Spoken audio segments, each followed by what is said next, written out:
or information that you had, did that knowledge or information inform you that Mr. Mapisa was present where the deceased was shot in Phosphorus on the 26th of October 2014? Yes or no? Owaluthola-ke wena uqhamuka kulolu lwazi-ke ngabe lolu lwazi-ke lwaluthi-ke ubaba uMaphisa ube khona lapha endaweni yesigameko ePhosphorus la kwadutshulelwa khona-ke uSenzo Meyiwa ngokolwazi lami. Wait. Mr. Normal, don't ask hearsay questions. Can you put a hearsay question to this witness?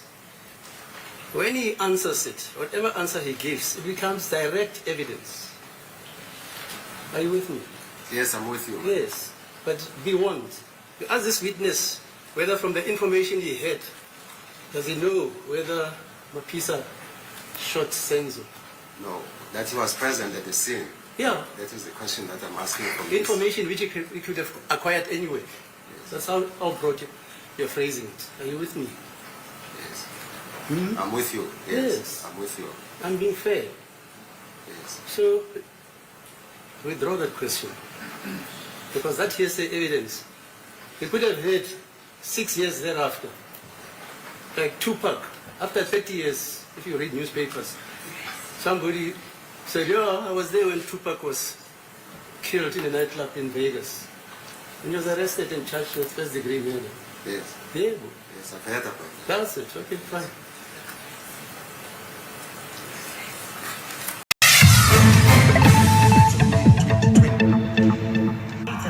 He was at the peak of his career. Who did not like that? Is this just... I'll say it was a hit. Where is the mastermind?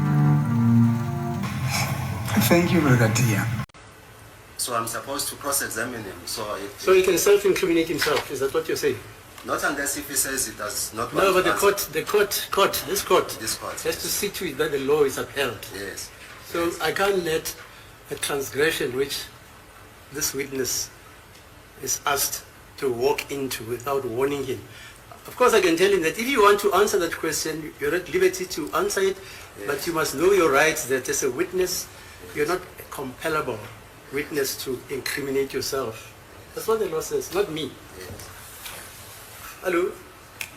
For your notification, you are not obliged or compelled to answer questions which you believe may incriminate you, because you are the person who's answering. Yes, sir. That option is exercised by you, but not anybody else, because you, if you incriminate yourself, you shall have been responsible for that self-incrimination. Do you understand that, sir? I understand that, my lord. Yes, Mr. Nomado, we proceed. So do you want to answer this question that I've posed you, that you did nothing, you did not effect any arrest, you see persons exchanging firearms in your presence, you don't do anything, being a police member? Uyafuna ukuphendula lo mbuzo naba bantu ba exchange ibhamu khona laphana wena uyilunga lephoyisa akho lutho olenzayo awubophi umuntu ngoba ubona nje kwenqula umthetho ngaleyo ndlela uyafuna ukuphendula lo mbuzo? Alungawuphenduli.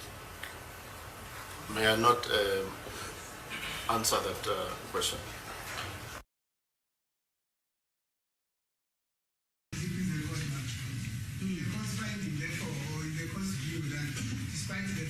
Statement was never read back to the witness, and the witness was never afforded the opportunity to read it back. The statement was adequately proven. No, he's proving it. What are you doing now, sir? He is saying, my lord, may I then proceed to confirm this witness with the content of the statement, despite the fact that this witness says it was never read back to him, because and he never really, and that's a question of credibility. I'm asking this court, whether this court is therefore of the considered view that despite that necessary the court is. The state has been proved. The court is of that view because thank you, my lord. The doctor is trying to prove the statement. Is the not very smart. Yeah, fine. Okay. It says Phosphorus case 636. Hello, members of the Court of Public Opinion. I am your girl, Mrs. Independent, aka I am not a lawyer, but I know a threat. I understand an intimidation. I know the double standards as well. So in this scenario, I want you to look at these two witnesses, two very different moments on the stand, one judge and two completely opposite set of rules. Members of the Court of Public Opinion, remember we are on our road to 5,000. So if you haven't subscribed, what are you waiting for? Hit that subscribe button and become the member of the bench.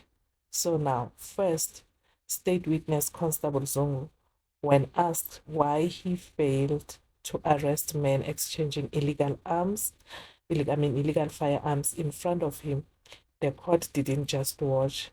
The judge stepped in and very quickly, invoking Criminal Law 101, actively shielding Zungu under self-incrimination rule so he wouldn't trap himself by his own wrongdoing. Now fast forward to the defense side. A witness gave a statement in isiZulu, and then it was written in English. It was never read back to him, to confirm what it says.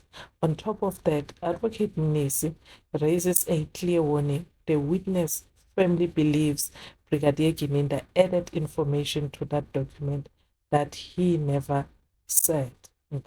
So what happens when this witness refused to answer the question based on a statement he says was tampered with and is unproven?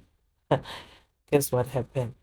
So I want you to stick to the end because there's a clip that I'm going to insert here that shows that Judge Rata threatens and intimidates a witness in a broad daylight. Stick with me. So now, instead of Judge Rata checking the unverified document, the court threatens the witness with not just intimidation, but criminal charges and a jail time.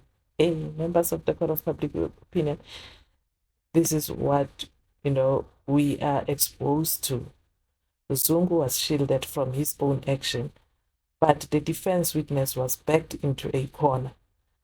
There's a double standard or a standard procedure. You decide. Drop a comment below and hit that subscribe button. Let's take a listen to this clip. Sorry, there's something I want to make a comment on. Is the witness son? It's just been reminded now.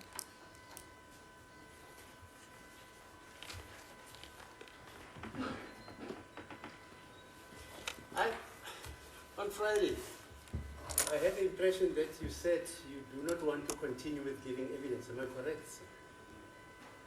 When you ask questions by the state. Ngolesihlanu ngizwe mina uthi noma ngathi uthi-ke awusayimisela ukuthi uqhubeke wethule ubufakazi ngesikhathi umshushisi ebuza imibuzo. Cabanga sasikhuluma statement lesi sasibhaliwe wathiwa sasibhalwe yini wangichaza ukuthi statement sigcinile. I was referring to the statement, my lord, which was written. I was just indicating up to where I went with my statement, my lord. Yeah, fine. I hear you. I understand you. But the point is, the prosecutor is using that statement, whatever it is. He was using it to ask you questions. I understand you. You say you don't want to participate further because that statement apparently is written by Gininda. Ngiyakuzwa lokho kushoyo. Kodwa umshushisi-ke manje usebenzisa sona istatement leso. Wabe usuthi-ke wena-ke awusayimiseleke ukuqhubeka ngaso istatement lesiyana. Washo ukuthi wena ugcina la kuphela la wena-ke okwaziyo ngoba istatement leso sabhalwa uGininda. Yeah. Yes, my lord. Okay, right. So for that reason, you're saying you're not going to answer the questions by the state. Ngaleso sizathu leso-ke uthi-ke manje awusazoqhubeka-ke uphendule imibuzo ebuzwa uyena umshushisi. Yeah, masaqhuba nestatement la esiqhubeka khona. Mota angibuza la esigcina khona esami sokuthi la before sasiboshiwe. Yes, my lord, if it is that the state continues with that statement, because I indicated that the last part where it involves me, it's where it indicates that myself and my brother were in prison, were arrested. Am I correct? So I've heard you to say you have signed each and every page of that statement. I haven't had sight of it. Istatement lesi mina angasibonike kodwa ingabe ngibuzwe kahle yini ukuthi ke ipage nepage kulesa statement wayisayina. Yebo ngasela uGeninda waseqedile wathi angisayini. Yes, my lord, I signed because after Geninda was finished, he asked me to sign, or he told me to sign. Okay. Am I also correct that at the beginning of your cross-examination by Mr. Sibanda on the stage, you answered questions? Ingabe khona iqiniso yini ukuthi ke eqaleni la ebeqala khona ke ukuthi ke pheke ngemibuzo umshushisi umphendulile leyo mibuzo ebekubuza yona eqaleni? Yebo ngoba la kwakhuluma khona mina ngagcina la ngakhombisa kodwa ugcina la kwangikhuluma. Yes, my lord, because that is where I indicated that that's where I started, and then I also indicated where I ended, my lord. Am I also correct that when Mr. Ramosepili was leading you in evidence in chief, of your evidence in chief, you answered Mr. Ramosepili's questions? Uma kona yini ke uma ngithi ke ngesikhathi ke ukuhlola imibuzo uyena kumnumzana uRamosepili ukuthi ke imibuzo bekubuza yona umnumzana uRamosepili uyiphendulile leyo imibuzo leyo. Yebo. Yes, my lord. Okay, I'll be failing my duty if I do not warn you what the duties of a witness are in this, which is a court of law. Ngizobeke angiwenzi umsebenzi wami uma ngingakwexwayisike ukuthi ke umsebenzi womuntu owufakazi enkantolo yomthetho uyini. Okay, and this is what the law says. Iloku okushiwo umthetho. Section 189(1) of the Criminal Procedure Act says the following. Umthetho ke ungaphansi kwakhe ku section 189 usho lokhu okulandelayo. If any person present at criminal proceedings is required to give evidence at such proceedings and refuses to be sworn or to make an affirmation as a witness, Ukuba nanoma yimuphi ke umuntu okhona ke kwinkantolo la equla khona ke icala nokuthi umuntu loyo ke useyanqaba ke ukuthi athathe isifungo noma ke aqinisekiseke ukuthi lokho azokusho kuzoba yiqiniso. that person, if he refuses to answer any questions put to him, or refuses or fails to produce any book, paper, document required to be produced by him, Uma ngabe umuntu loyo ke enqaba ukuthi ke aphendule nanoma yimuphi umbuzo ke obuzwa yena noma ke ukhona ubufakazi obudingekayo noma obufunekayo noma incwadi iphepha nanoma yini nje efunekayo. the court may, in a summary manner, inquire into such refusal or failure,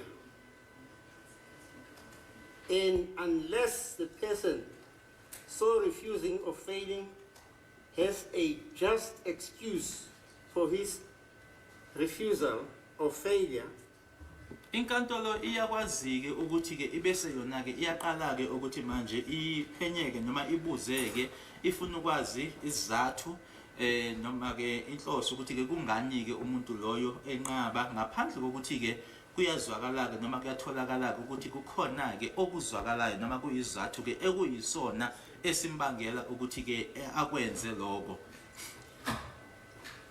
the court may sentence that person to imprisonment for a period not exceeding 2 years.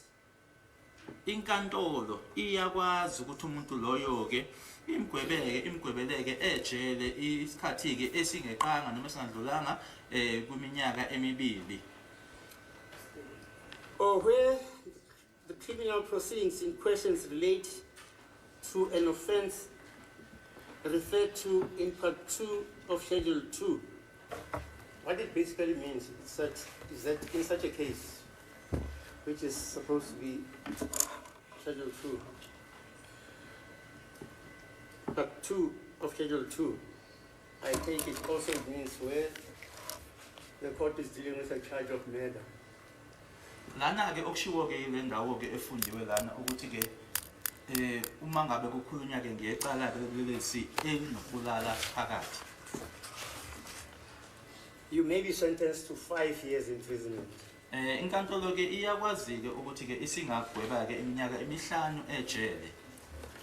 Unless you have a just cause why you are refusing to answer the questions. Ngaphandle kokuthi ke unezizathu ke okuyisona esizwakalayo futhi ke noma esamukelekayo sokuthi kungani ungayimisele ukuthi uphendule umbuzo noma imibuzo.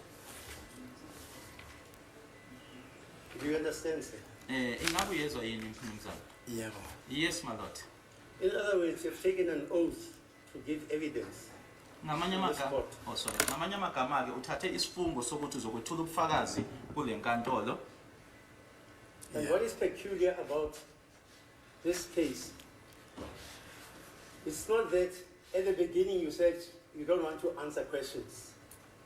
Kodwa ke manje ke okukhethekileke noma kodwa ke lana ukuthi akusiyona indaba yona noma udaba lokuthi ke eqaleni uvele watsho nje kuqala nje wathi cha angiyimisele ukuphendula imibuzo. Some witnesses do that. Abanye ofakazi bayakwenza lokho. But you initially gave evidence in this court after taking an oath to do so. Kodwa wena ke emuva kokuthi ke uthathe isifungo uye waqhubeka ke ngokuthi wethula ubufakazi. Unless you provide a legal reason why you now no longer want to give evidence. Ngaphandle kokuthi ke manje usunganikeza ke isizathu ke ngokwezomthetho noma ke ngokusemthethweni sokuthi ke kungani ke ungasafisiki noma ungasafuni ke manje ukuthi ke uqhubeke ngokuthula ubufakazi. This court has to summarily inquire as to the reason why you are not now prepared to give evidence. Manje ke le nkantolo ke kufanele ke manje ukuthi ke iphenyeke noma ibuzeke kuwena ke ukuthi ke kungani ungasafisi noma ungasayimisele ukuthi ke uqhubeke ngokuthula ubufakazi. As I say, in terms of the law, they say if you have a just excuse which the court interrogates and finds it to be legally cogent. But if not, then the court must take action against your recalcitrant.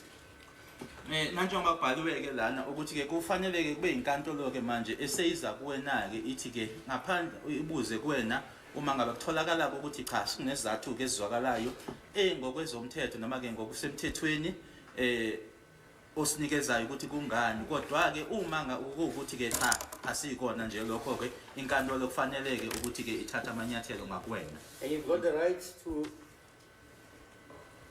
obtain legal advice.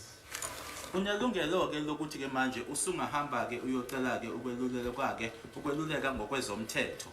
Because this is a serious matter. It's not a joke.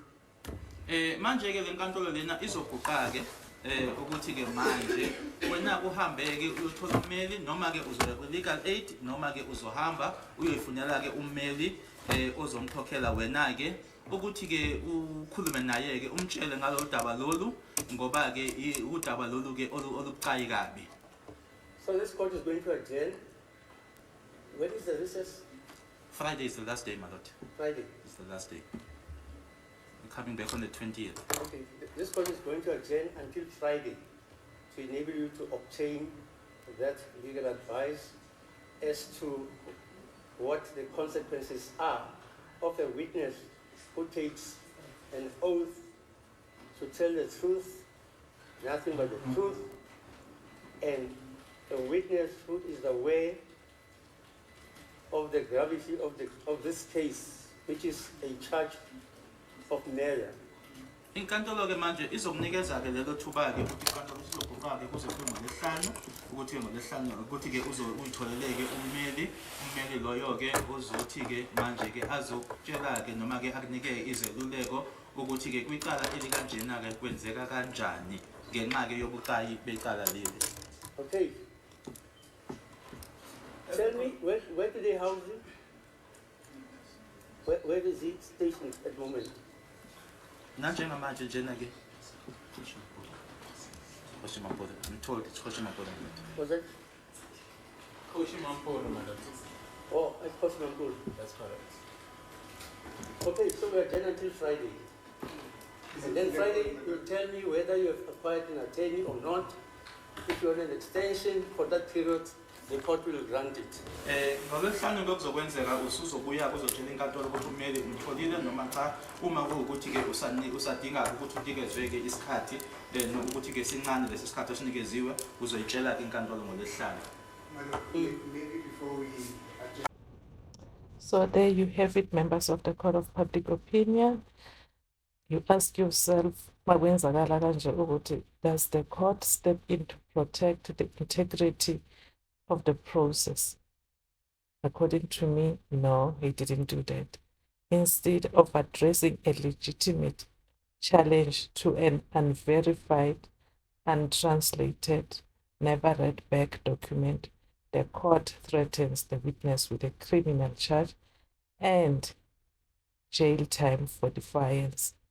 And if you remember, Advocate Nisi raised a very procedural shield.